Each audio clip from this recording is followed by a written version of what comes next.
Now Sri D.P. Tripathi. धन्यवाद उपसभापति जी। महामहिम राष्ट्रपति जी के अभिभाषण पर हमारे परम मित्र मुख्तार अब्बास नकवी द्वारा प्रस्तुत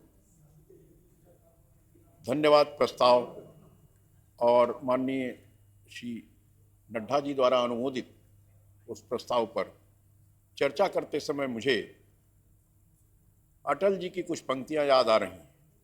11 मार्च 1999 को राष्ट्रपति के अभिभाषण पर धन्यवाद प्रस्ताव पर बोलते हुए माननीय अटल जी ने कहा, और मैं उन्हें उद्धृत कर रहा हूं, हम आलोचना का स्वागत करते हैं, निंदका पे घर असावे सजारी मराठी की एक कहावत है। निंदक नियरे राखिए आंगन कुटी छवाए। आलोचना करने वालों को अपने पास रखो, हाँ, क्योंकि हाँ में हाँ मिलाने वालों से ही हाँ में हाँ मिलाने वाले आपका फायदा नहीं करेंगे, अनकोट। ये अटल जी ने प्रधानमंत्री के रूप में धन्यवाद प्रस्ताव पर बोलते हुए 11 मार्च 1999 को कहा था।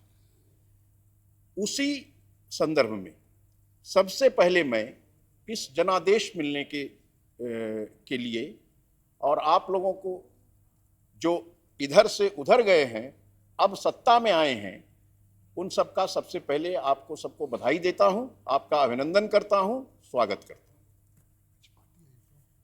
अभी जनादेश की बहुत चर्चा हुई है। सबसे पहले इस जनादेश पर ही कुछ बात कर ली जाए।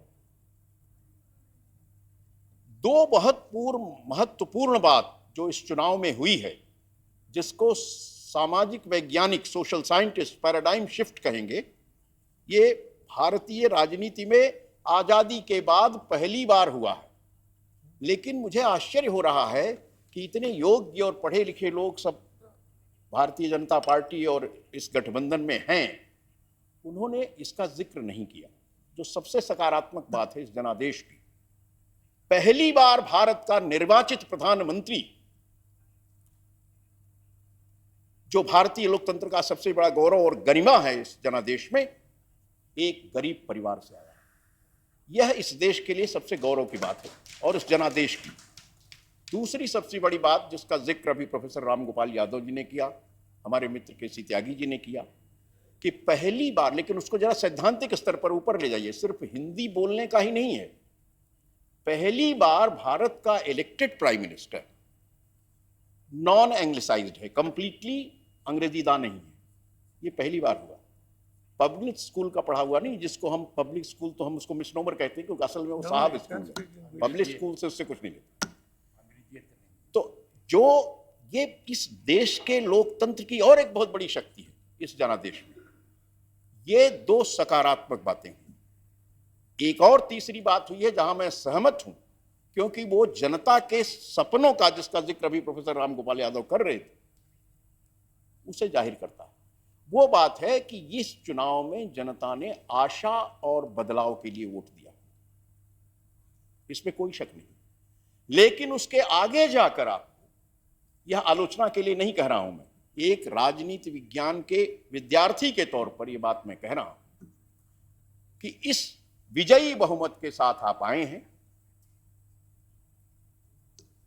एक रचनात्मक विपक्ष के रूप में हम हमेशा आपका सहयोग करेंगे, लेकिन इसका भी आपको विश्लेषण करना चाहिए कि इस जनादेश में भारतीय जनता पार्टी को लगभग 31%, जिसका जिक्र हमारे मित्र डेरेक ओब्रायन ने किया, और एनडीए को लगभग 39%, 39% ये वोट मिला है।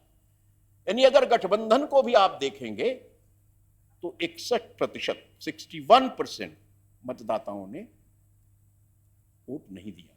उसके बावजूद आप इस जनादेश को देखें कि उत्तर भारत में, पश्चिमी भारत में और पूर्वोत्तर भारत में भी तमाम जगहों पर आपके जो जीत का अंतर है वो बहुत बड़ा है। तो इस तरह से इन रूपों में ये जनादेश ऐतिहासिक है, लेकिन इसका बहुत विनम्रता से विश्लेषण करना होगा। मैं आप सबसे विशेष अनुरोध करूंगा। मैं चूंकि अब उन सभी बातों को दोहराना नहीं चाहता जो अन्य माननीय सदस्यों ने कहा है, कुछ नई बातें ही आपके विचार के लिए रखना चाहता हूं। चूंकि अभी यहाँ माननीय वित्त मंत्री भी नहीं है और लोग भी नहीं हैं, तो भी वो नई बातें मैं रखना चाहता हूं। एक तो 3 सबसे महत्वपूर्ण समस्याएं इस देश की, जिसका महामहिम राष्ट्रपति के अभिभाषण में जिक्र ही नहीं, जो जैसा कि माननीय वित्त मंत्री ने कहा अभी नेता सदन ने कि ये रोड मैप है हमारी सरकार का, लेकिन उसमें ये 3 बातें हैं जिसका जिक्र नहीं। वो है, इस भारत में लगातार जितनी सरकारें आई हैं, सबके सामने एक बहुत बड़ी समस्या रही है बढ़ती हुई जनसंख्या। जनसंख्या नियंत्रण पर, पॉपुलेशन कैसे कंट्रोल की जाए, इस पर 50 पैराग्राफ्स में कहीं कोई जिक्र ही नहीं, जो देश के सामने बहुत बड़ी समस्या। इतने योग्य लोग नई सरकार में हैं, फिर भी ऐसा कैसे संभव हुआ, ये मुझे नहीं समझ में आता। दूसरी बहुत बड़ी बात, क्योंकि यहां एक भारत और श्रेष्ठ भारत की बात कही गई है, जब तक सभ्य भारत नहीं होगा तब तक वो श्रेष्ठ भारत भी नहीं। अगर अब सभ्य भारत कैसे होगा, जिस देश में बच्चों पर इतने अत्याचार होते, चिल्ड्रन एट्रोसिटीज पर तमाम एक्ट पिछली सरकारों ने बनाए, उसका बच्चों पर अत्याचार का जिक्र भी इस 50 पैराग्राफ में कहीं नहीं। जो देश, जहां जिस समाज में बच्चों पर अत्याचार, उससे असभ्य और बर्बर कोई नहीं हो सकता। तो देश को, समाज को जब सभ्य बनाने की बात है, तभी श्रेष्ठता की तरफ जाए, उसका जिक्र नहीं है। जलवायु परिवर्तन, जो दुनिया की सबसे बड़ी समस्या है, उसका जिक्र तो किया गया है, लेकिन उसको ठीक कैसे किया जाए, उसके लिए क्या कदम उठाए जाएंगे, इसका जिक्र नहीं है। तो ये 3 महत्वपूर्ण समस्याएं, जिनका जिक्र तक महामहिम राष्ट्रपति के अभिभाषण में नहीं है, और उस पर आप धन्यवाद प्रस्ताव लाए हैं, और इसका जिक्र भी किसी माननीय सदस्य ने नहीं किया। एक और बात मैं कहना चाहता हूं कि इस बार राष्ट्रपति महोदय का अभिभाषण जो है, वो गुणात्मक रूप से आजादी के बाद जितने अभिभाषण हुए हैं संयुक्त अधिवेशनों में संसद के, उससे बिल्कुल अलग है, क्वालिटेटिवली डिफरेंट है। क्यों, वो मैं बताता हूं। उसका भी जिक्र डेरेक ओब्रायन ने एक वाक्य कहा, सीताराम येचुरी ने एक वाक्य कहा, लेकिन उसको जरा थोड़ा और ऊंचे स्तर पर भी। ये अभिभाषण पहला अभिभाषण है। मैं अभी पढ़ रहा था, 25 अक्टूबर 1999 को अटल जी के नेतृत्व में जब एनडीए सरकार जीत कर आई थी, राष्ट्रपति का अभिभाषण हुआ, उसमें भी, उस अभिभाषण में भी चुनाव अभियान के दौरान का कोई नारा या वाक्य, उसमें उसका जिक्र नहीं है। ये पहला अभिभाषण है राष्ट्रपति जी का जिसमें सरकार ने अपने भविष्य की योजनाओं को रखते हुए चुनाव अभियान के दौरान कही गई सभी बातों को समाहित किया। यानी चुनाव अभियान के सारे नारे, ये पहला अभिभाषण है राष्ट्रपति जी का जिसमें शामिल हुए, इसलिए क्वालिटेटिवली डिफरेंट है। पहली बार ऐसा अभिभाषण संसद के संयुक्त अधिवेशन में हुआ है। यानी एक नारा अगर आप छोड़ दें जिसकी जरूरत नहीं थी, आप लोगों से मैं कहना चाहूंगा कि खाली अब की बार मोदी सरकार इसको अगर छोड़ दें तो चुनाव के जितने नारे थे सब राष्ट्रपति के अभिभाषण में हैं। वो तो हो गया, वही तो कह रहा हूं। तो इसलिए मैं आपको वो बता रहा हूं कि कैसे ये गुणात्मक रूप से अलग है। एक और बात जिस पर मुझे आश्चर्य हो रहा है, यहां वेंकैया जी हैं और तमाम लोग हैं, सम्मानित लोग, माननीय सदस्यगण, इतने विद्वान, विधिवेत्ता और वकील सब आपके साथ हैं, अरुण जेटली जी से लेके रविशंकर प्रसाद तक। ये जो पैरा 23 है जिसमें आपने कहा है कि हम भ्रष्टाचार के विरुद्ध लड़ना चाहते हैं, उसके लिए हम कृत संकल्प हैं, डिटरमिन्ड, और पहले कदम के रूप में हम एसआईटी ले आए। यह कैसे आप लोग भूल गए? इस अभिभाषण में उसका जिक्र नहीं है, इतने सुप्रसिद्ध वकीलों के होने के बावजूद। इस पर मुझे अचंभा होता है कि यह तो सुप्रीम कोर्ट का फैसला था। सर्वोच्च न्यायालय ने कहा था कि आप एसआईटी बनाना पड़ेगा, और जहां तक मुझे जानकारी है, नहीं स्थापना, उसमें यहां तक कहा था, ये जो जजेस के नाम भी आए हैं जो आपने लिए हैं, वो भी सर्वोच्च न्यायालय ने सुझाए थे और एक डेडलाइन दी थी सुप्रीम कोर्ट ने। मैं उतना बड़ा वकील तो नहीं हूं, मैं जरूर इसलिए मैं आपसे कहना चाहता हूं कि यह कैसे भूल हो गई इतने विद्वान लोगों से, पढ़े लिखे लोगों से, उसमें मुझे बहुत अचंभा हो रहा है। पैरा 23 के बारे में एक और बात कहना चाहता हूं जिसका जिक्र किसी माननीय सदस्य ने नहीं किया, जो बहुत बड़ी बात इस अभिभाषण में है, वो है पैराग्राफ 24, जिसमें आपने न्याय व्यवस्था में परिवर्तन की बात की। न्याय व्यवस्था में जो परिवर्तन की बात आपने की है और कहा है कि justice delayed is justice denied, ये सब उसमें है। उसको मैं समय बचाने के लिए उद्धृत नहीं कर रहा हूं, मुझे स्मरण है। लेकिन ये न्याय व्यवस्था में जो परिवर्तन है, और खास तौर से क्रिमिनल जस्टिस के प्रिंसिपल में जब तक वो नहीं परिवर्तन होता, तब तक समाज की सिविलिटी का पता भी नहीं लगता। कोई भी समाज या देश कितना सभ्य है, ये फौजदारी न्याय की व्यवस्था क्या है, इससे पता लगता है। आज हमारे देश में ऐसी विचित्र स्थिति है कि अपराधी कानून से डरता नहीं और पीड़ित को न्याय व्यवस्था पर विश्वास नहीं। तो इस अवस्था को बदलना होगा। और जो न्यायपालिका में, मैं ये बात 2 वर्षों से सभी मित्रों से कर रहा हूं, आपके भी बहुत से नेताओं से किया, और हमारी पार्टी में जो वकील हैं, एक आध हमारे राज्यसभा में आए हैं बहुत इमिनेंट वकील मजीद मेमन साहब, उनसे मैं इसको डिस्कस करता हूं। इस पर किसी माननीय सदस्य ने ध्यान नहीं दिलाया, लेकिन अगर न्याय व्यवस्था को आप हमारे देश में देखें तो हिंदी कवि की 2 पंक्तियां मुझको याद आती हैं। ओढ़कर कानून का चोंगा खड़ी चंगेज शाही, ओढ़कर कानून का चोंगा खड़ी चंगेज शाही, न्याय का शव तक कचहरी में नजर आता नहीं। आप ये देखिए, तो इस तरह की जो सड़ी गली न्याय व्यवस्था, हम राजनीति पर बड़ी चर्चा करते हैं। मैं मानता हूं कि राजनीति में पतन हुआ है, राजनीति के वो मूल्य कमजोर हुए हैं जो लोकतंत्र के लिए आवश्यक है। लेकिन न्याय व्यवस्था जो लोकतंत्र की सबसे बड़ी शक्ति होती है, जो एक तरह से उसका आलोचनात्मक स्तंभ होता, सुधारात्मक स्तंभ होता, अगर वही चरमरा जाएगी, जो हालत हमारे देश में है। इसलिए उस पैरा 24 के लिए हम लोग आपका पूरा सहयोग करेंगे, और मैं चाहूंगा कि सभी दल हमारे देश में मिलकर एक आम राय बनाएं कि न्याय व्यवस्था में किस तरह सुधार हो सकता। और चूंकि हमारे पास बहुत ही योग्य कानून मंत्री आए हैं, श्री रविशंकर प्रसाद, इसलिए हम लोगों को इस पर विशेष ध्यान करना चाहिए। एक और बात जो इस अभिभाषण के धन्यवाद प्रस्ताव को पेश करते हुए नकवी साहब ने कही कि वो सकारात्मक होकर सोचना चाहते हैं। प्रधानमंत्री जी ने भी संसदीय दल का नेता चुने जाने के बाद ही कहा था कि मैं आशावादी हूं, आशावाद से ही सुधार हो सकता है। जो निराशावादी है वह देश और समाज में आशा का संचार नहीं कर सकता। ये माननीय प्रधानमंत्री ने नेता चुने जाने के बाद ही अपने भाषण में कहा। मैं ये मानता रहा हूं कि सकारात्मक दृष्टिकोण तो रखिए, लेकिन अंग्रेजी की जो कहावत है, the best way to plan is to think of the worst.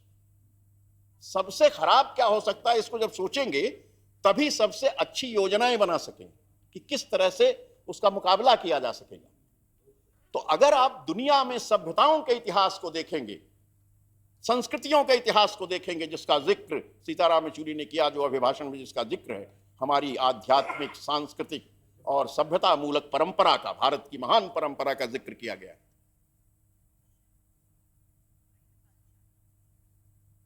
उसमें भी मुझे एक आश्चर्य है कि एक बार आपने उसमें कहा है कि हम भारत की प्रतिष्ठा की पुनर्स्थापना करें। ये तो ऐसी बात हो गई कि जैसे देश की प्रतिष्ठा ही चली गई थी और उसको आप फिर से स्थापित करेंगे। ये मेरी समझ में ये भी नहीं आया। तो मैं जो कह रहा था कि जिस परंपरा को आप स्थापित करने की बात कर रहे हैं, जिस महान परंपरा की बात कर रहे हैं, वह उस लोकतांत्रिक प्रक्रिया पर आधारित है जिस प्रक्रिया से निकलकर यह बड़ा चुनाव, जिसका जिक्र प्रधानमंत्री से लेकर सभी लोगों ने किया है, यह चुनाव आया है, जो विश्व में अपने ढंग का सबसे बड़ा लोकतांत्रिक प्रयोग और उत्सव है। लेकिन उसी के साथ जब उन्होंने आशावाद का जिक्र किया, तो मैंने जैसा आपसे कहा कि अपनी परंपरा को ले लीजिए और दुनिया में हर जगह सभ्यताओं और संस्कृतियों के इतिहास को ले लीजिए, राजनीतिक परंपरा और प्रणालियों को ले लीजिए, तो ये दुनिया आशा और निराशा दोनों से चली है, दोनों से आगे बढ़ी है।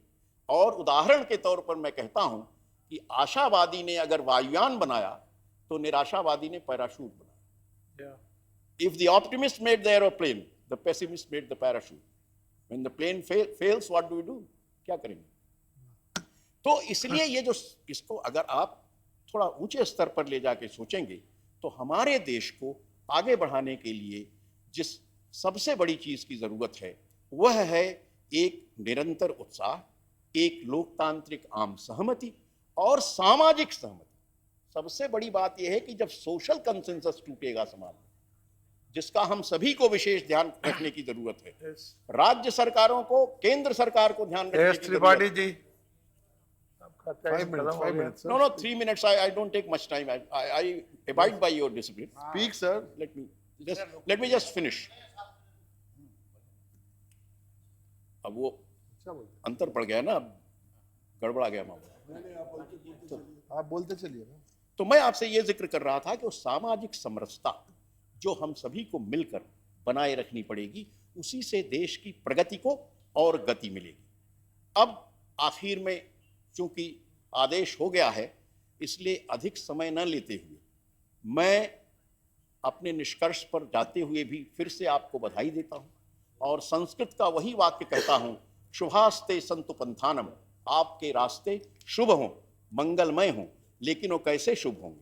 क्योंकि अभी तो चौतरफा स्वागत की सुगंध आ रही है, जय जयकार हो रही है, अभिनंदन हो रहा है। लेकिन उसमें अगर आप हिंदी के महान साहित्यकार जयशंकर प्रसाद के 2 वाक्यों को याद रखेंगे तो संभवतः जीवन में बहुत मदद मिलेगी। और मुझे प्रसन्नता हुई माननीय वित्त मंत्री नेता सदन का भाषण सुनते हुए, जब उन्होंने कहा कि लोकतंत्र में कोई सरकार में स्थायी तौर पर नहीं आता। ये सही है कि स्थायी तौर पर नहीं आता, और मैंने चुनाव के पूर्व भी कहा था कि कोई मोनोपोली पावर नहीं होती, ऑफ पावर नहीं होती डेमोक्रेसी में। यही लोकतंत्र की सबसे बड़ी शक्ति और सबसे अच्छी बात है। उसी पर अच्छे दिन टिके रहते हैं लोकतंत्र की इस व्यवस्था से। तो जयशंकर प्रसाद जी ने कहा, और ये सत्ताधारियों को हमेशा याद रखना चाहिए, महत्वाकांक्षा का मोती, 2 नाटकों में 2 वाक्य उन्होंने कहे। महत्वाकांक्षा का मोती निष्ठुरता की सीपी में पलता है। और दूसरा वाक्य जो जयशंकर प्रसाद ने कहा है वो दूसरे नाटक में है, अधिकार सुख कितना मादक और सारहीन होता है। इसलिए आखिर में मैं आपसे यही कहूंगा, ये 4 पंक्तियां हैं उस कविता की, वो अगर आपके ध्यान में रहेगा तो इस खुशबू से, इस स्वागत के सुगंध से आप कहीं मादकता की तरफ नहीं जाएंगे, कि प्रभुता आपको नकारात्मक रूप से प्रभावित नहीं करेगी। इसमें दिल्ली शब्द को आप दिल्ली शहर न माने, ये दिल्ली की सत्ता पर बैठे हुए लोगों के विषय में है। तो ये 4 वाक्य सुनाकर मैं अपनी बात समाप्त करूंगा। ये कविता की 4 पंक्तियां हैं, ये आपके लिए विशेष तौर से आज के संदर्भ में। शौके सितम से आप जरा बाज आइए, दिल का नगर जला के न दिल्ली सजाइए। शौके सितम से आप जरा बाज आइए, दिल का नगर जला के न दिल्ली सजाइए। झुलसे न हाथ आपके खुशबू की आंच में, झुलसे न हाथ आपके खुशबू की आंच में। फूलों का रंग देख के धोखा न खाइए।